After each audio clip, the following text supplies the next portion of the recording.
Olá, irmãos, sejam muito bem-vindos ao meu canal. Eu me chamo Gustavo Moura. Que Deus abençoe sua vida grandemente em Cristo Jesus.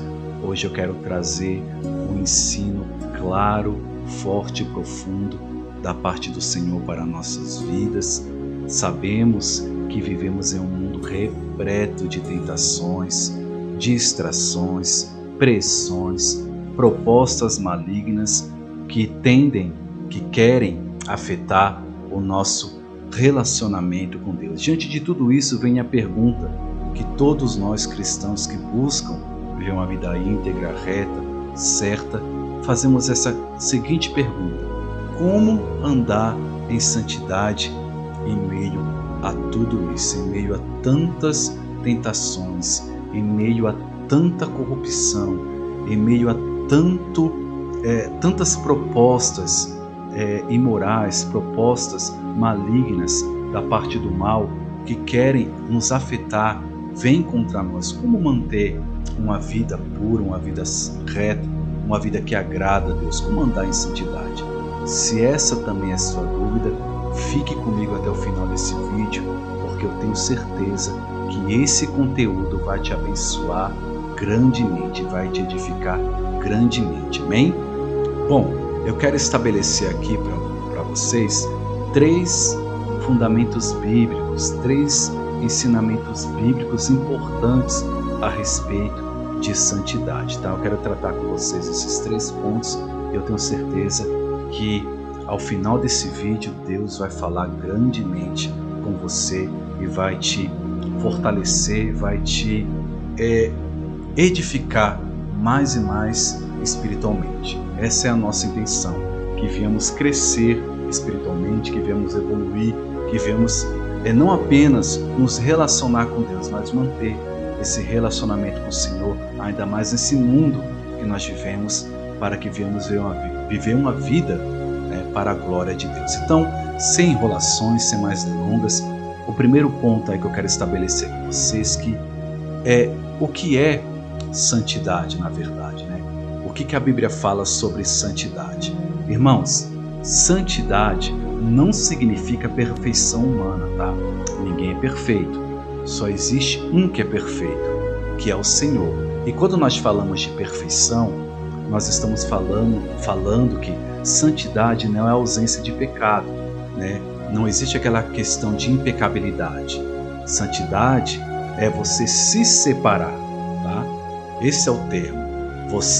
O Antigo Testamento, a palavra usada é kadosh, que significa separado para o uso exclusivo de Deus. Já no Novo Testamento, a palavra é hagios, que significa consagrado, dedicado, santo. Então todos esses termos têm em comum: nós somos separados para o Senhor, nós somos dedicados ao Senhor, consagrados para o serviço sagrado. Quando Deus chama o povo hebreu, Deus fala a intenção dele para o povo: vocês serão para mim uma nação sacerdotal, ou seja, um povo exclusivo, um povo separado, um povo ao qual eu quero usar, diferente das outras nações. E a igreja, nós cristãos, somos chamados para ser um povo santo, um povo piedoso, não um povo que não tenha pecado nenhum, um povo perfeito.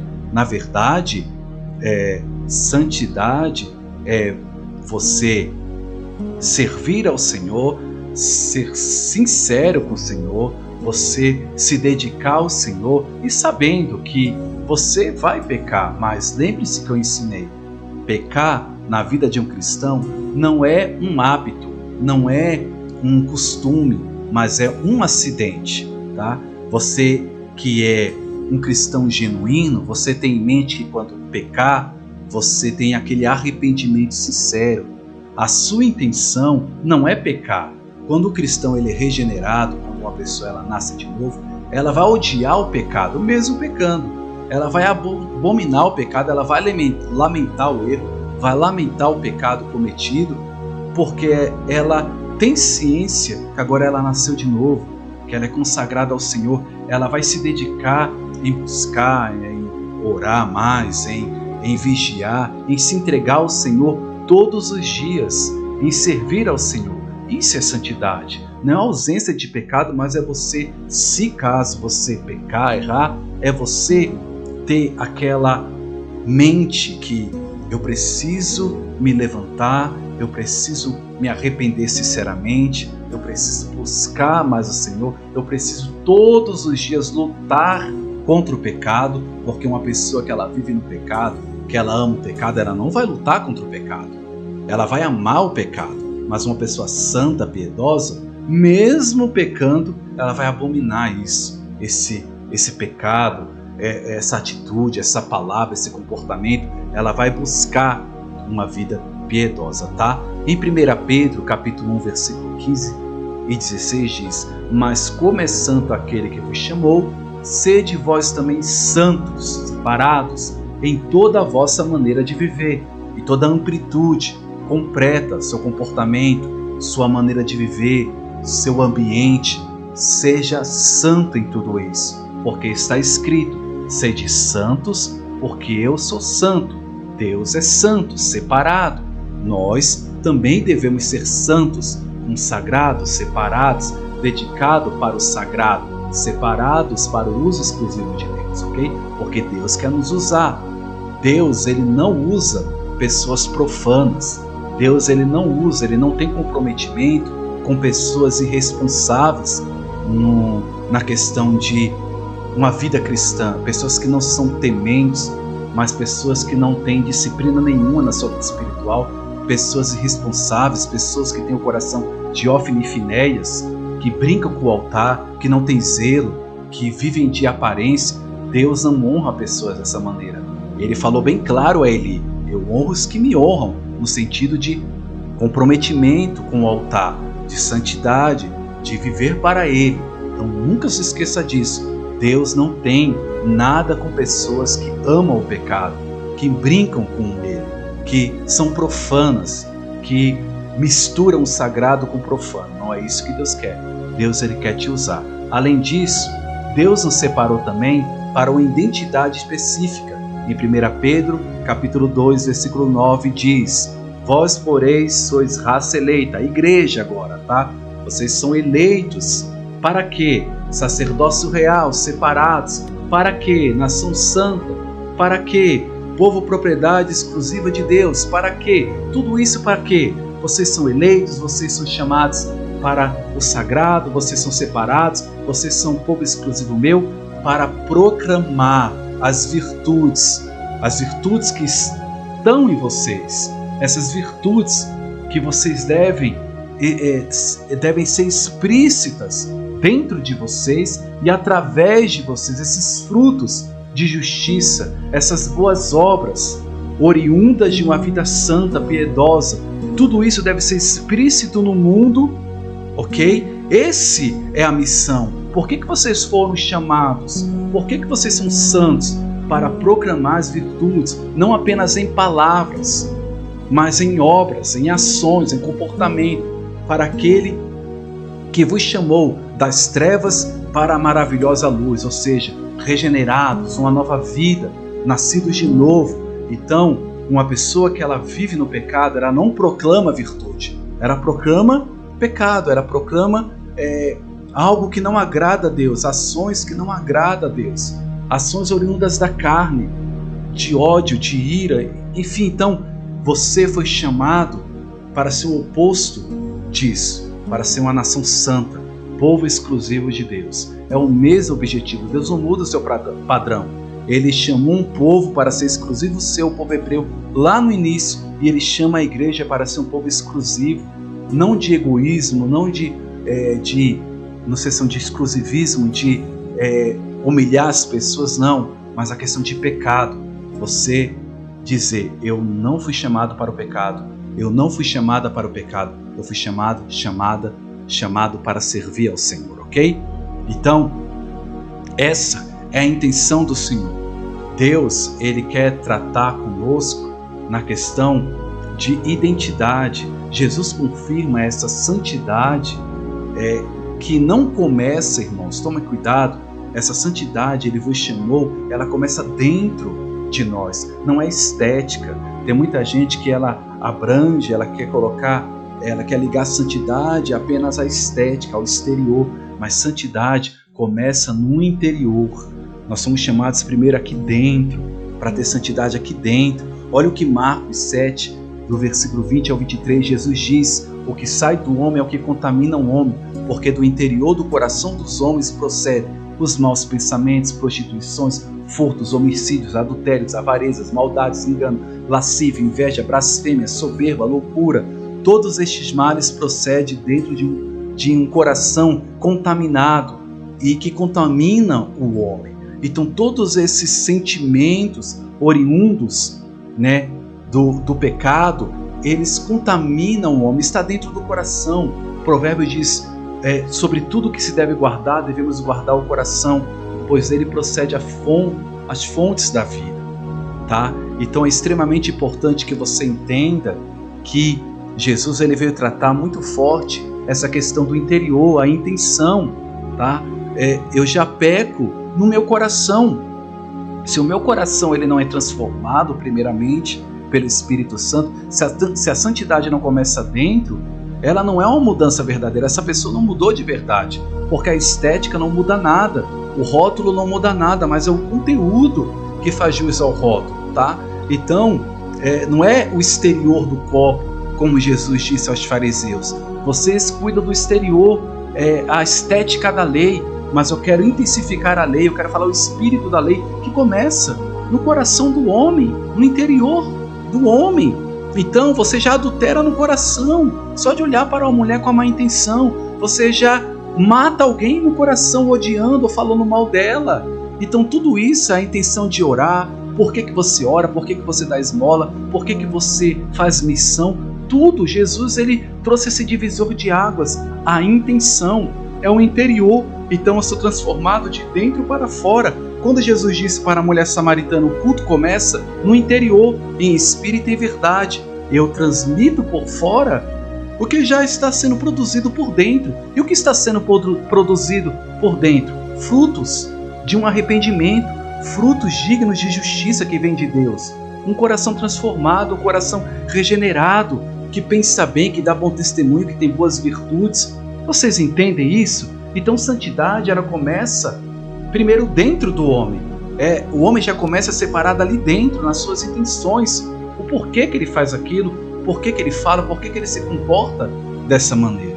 Então, santidade começa dentro de um coração transformado por Deus, ok? O segundo ponto, para a gente não estender, é por que a santidade é tão importante, irmãos, para Deus, tá? Santidade não é o detalhe, não é um detalhe da vida cristã.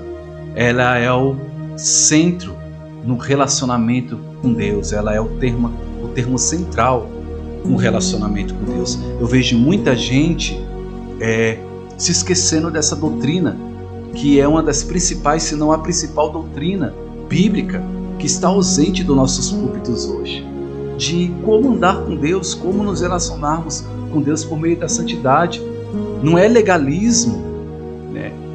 Porque legalismo é você ter aquele espírito de fariseu, você fazer para cobrar, você fazer para se mostrar, você fazer como justiça própria para ir para o céu.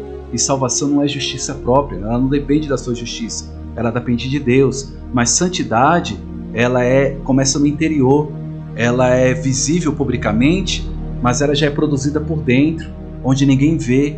Quando ninguém vê, apenas Deus vê. Essa é a verdadeira santidade, esses são os verdadeiros valores espirituais. E essa é a santidade que agrada a Deus. Por que é tão relevante? Porque o autor de Hebreus diz: seguir a paz com todos e a santificação, sem a qual ninguém verá o Senhor. Como que eu vou ver Deus? Como? O que é isso, ver Deus? Eu vou ver Deus fisicamente? Não. Mas como que eu vou ver Deus na minha vida? Nos meus relacionamentos? No meu ministério? Através da santidade. Através da minha consagração. Em 1 Tessalonicenses 4:3 diz: pois esta é a vontade de Deus, a vossa santificação. Então está bem explícito, tá? Está bem explícito que a vontade de Deus é que viemos ser separados. Sem essa santidade não podemos ver Ele, não podemos ver Ele nos nossos negócios, não podemos ver Ele na nossa família, não podemos ver Ele na nossa maneira de viver. Eu me santifico não para ser salvo, Porque eu já sou salvo, eu me santifico. A cultura de santidade é para um povo salvo, não para um povo ímpio, tá? A cultura de santificação é para um povo salvo, um povo nascido de novo, um povo que já está salvo em Cristo e vai se santificar não para dizer, eu faço isso, eu faço aquilo, não. Vai se santificar para a glória de Deus, para viver uma vida exemplar aqui nesse mundo. Mostrar nesse mundo como é servir a Deus, o que muita gente está deixando a desejar, né? Infelizmente. Mas esse é o teor. Eu ganho mais almas pelo meu testemunho do que por palavras. Então, a vontade de Deus é que eu viva uma vida aqui nesse mundo santa, piedosa, já como um salvo, ok? Ou seja, viver em santidade não é uma opção, é a vontade clara de Deus. Se você é cristão, não é uma opção, é a ordem de Deus. Se vocês querem me ver, se vocês querem ver o meu agir na igreja, no seu ministério, enfim, a minha vontade é que vocês sejam santos, vocês precisam ser santos. O apóstolo Paulo ensina em Romanos capítulo 6, versículo 22, agora, porém, libertados do pecado e feitos servos do Senhor, tendes o vosso fruto para a santificação e por fim a vida eterna, tá? Então essa é a vontade de Deus, você se libertou do pecado, você agora é servo de Deus. Esse é o fruto, né, explícito de uma vida regenerada, de uma vida para a glória de Deus, a santificação.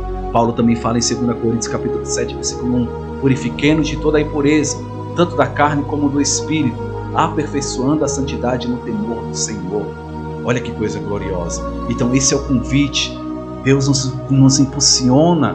Essa é a vontade de Deus, que viemos nos afastar da impureza, que viemos nos afastar do caminho impuro e viemos nos aperfeiçoar, ou seja, nos desenvolver na santidade com temor a Deus. Porque Deus nos quer santos.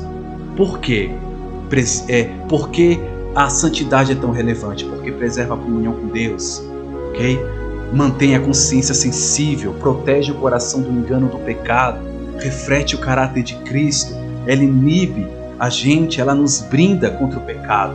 Então santidade, ela é relevante, ela é importante para que a gente veja Deus claramente em nossa vida, para que a gente venha andar com a nossa consciência limpa, sensível, perceptível à voz de Deus, ok? Então, santidade nos afasta do pecado e nos aproxima de Deus, tá?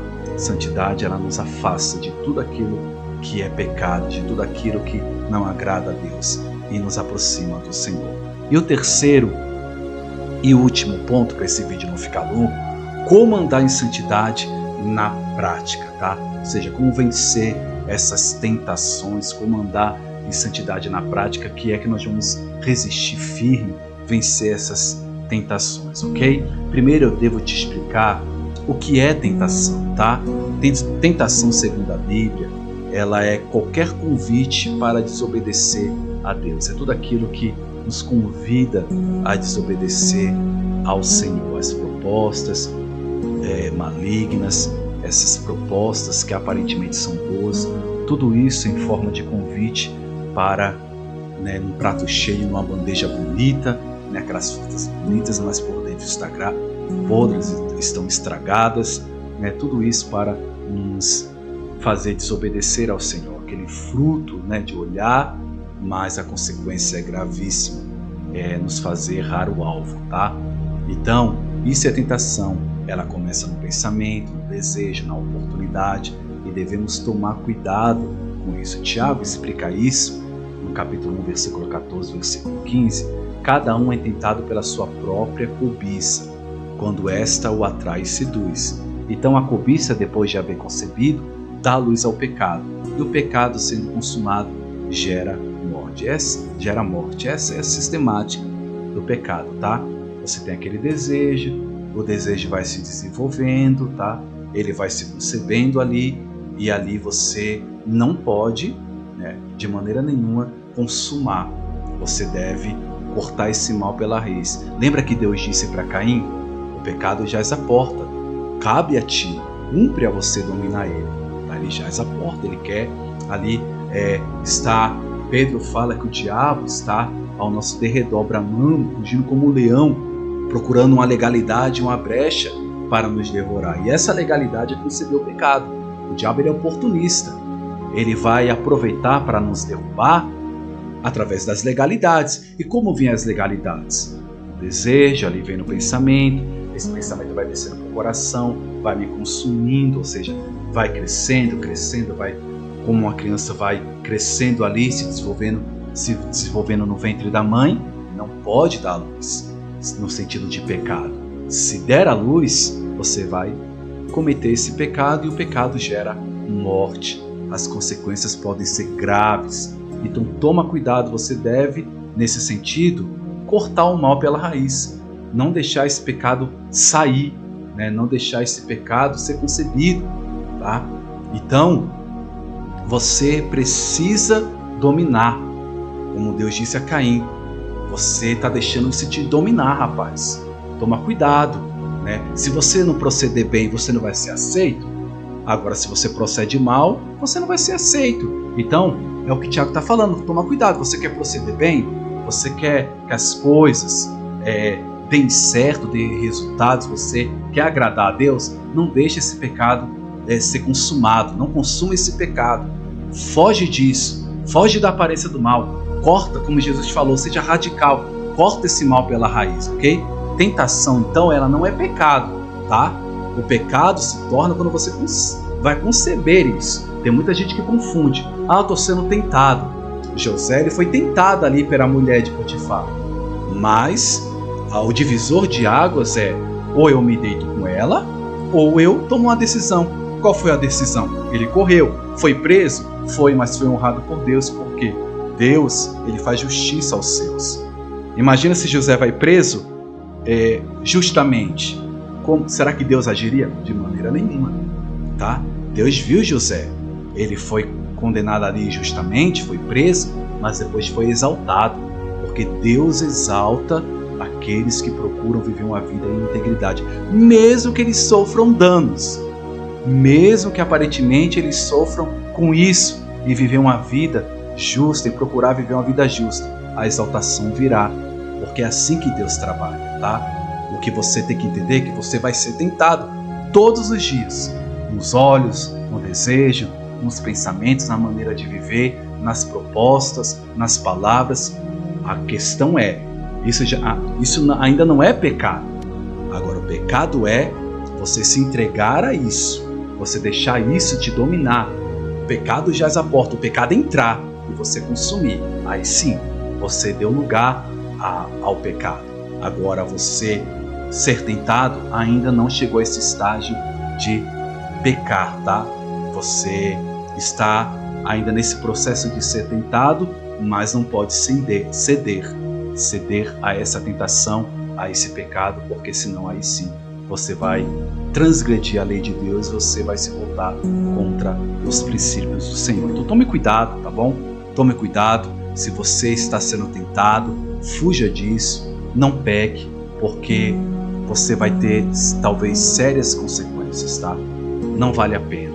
Talvez tudo que você está construindo em anos, você vai derrubar em minutos, em segundos, por causa dessa proposta, por causa desse pecado que muitas das vezes é passageiro, vai durar pouco essa proposta, né? Esse prazer, né? Instantâneo. Tome cuidado, tá? Em Mateus 26:41 diz: vigiai e orai para que não entreis em tentação.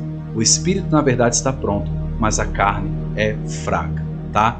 Então, tome cuidado, vigie, porque Deus quer usar você grandemente na sua palavra, ok? Então, nós temos que entender que Deus ele quer nos usar. E eu quero separar aqui meios bíblicos, como que eu devo me santificar, né, me desenvolver. Eu quero usar aqui meios bíblicos que talvez você saiba, mas é sempre importante a gente nos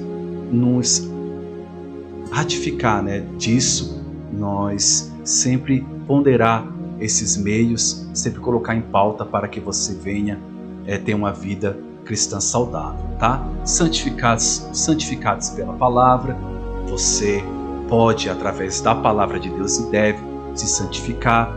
O salmista diz em Salmo 119, versículo 11: guardei a tua palavra no meu coração para não pecar contra ti.